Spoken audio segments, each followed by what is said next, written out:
U2 have shares in Island Records, don't they? So it's a slightly different situation, you know. So I think also I think the problem is that because you're dealing with huge corporations, there's no need for risk, and I think a lot of bands, particularly I'm not that familiar with the Dutch charts at the moment, but with the UK charts, they're very safe. Even like the whole teeny bop explosion, basically they're just delivering very safe, middle of the road, boring music. And I don't think there's any. It's not mine. And is it yours? Yeah. And I don't think there's any excuse for that, really. I mean, the one thing about us, whether we have hits or not, is I think a lot of the time we do sound a bit odd. I think Deeply Dippy is not a typical record, or I'm Too Sexy wasn't at the time. And I think a lot of people play safe, and there's no need for it. I think it's just maybe pressure from the record company and weak-willed musicians. I don't know. You're talking about British music as it is right now. What do you think of British pop music at the moment? I think it's sad, most of it. Why? Well, for what I just said, there are very few. I'm just talking about.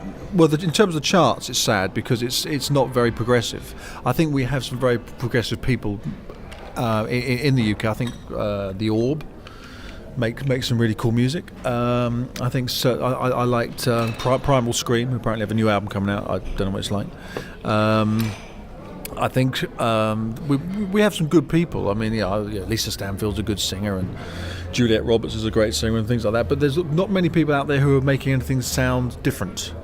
Lots of records sound very much like other records, and I think it's very boring. People get into a groove. They're either ballad singers or they're or they like a teeny bop dance band, and every record they do is just the same, and it's there's no need for it or reason for it. They're just lazy and it was really timid. New Year's Eve we watched Mark Armand. He did a gig in London, and it was really great. I've always been a fan of Mark Armand because he's a complete one-off.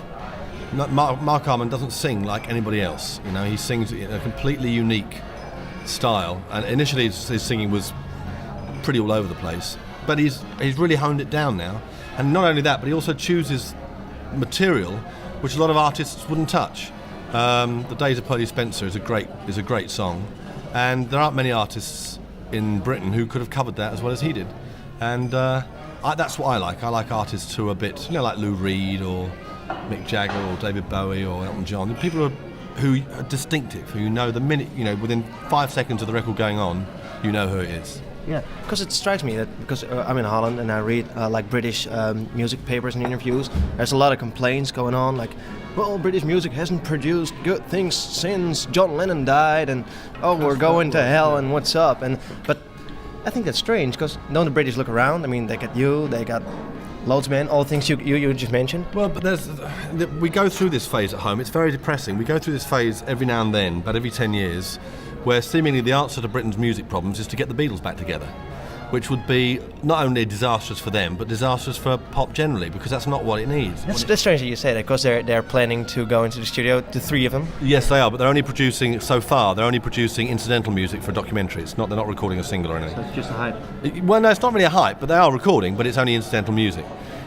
Paul McCartney's got his own thing. Anybody to replace Lennon, wouldn't you? You could never reform the Beatles. No, it's and to say that nothing's been. Anybody who says that is talking nonsense and doesn't know. We've had Pet Shop Boys as an example. Boys are a great band. Really strong, really great British band. Yeah, and there are loads of really good British bands that have come out since John Lennon died. A lot of the sort of new romantic stuff. But some of those bands have lasted the distance. Depeche Mode, Duran Duran. Oh God, I mean, if you actually think about it, the list goes on. And it's only critics who come out with that rubbish. We don't need the Beatles. I'm a big fan of the Beatles. They were the best rock and roll band ever, in my opinion.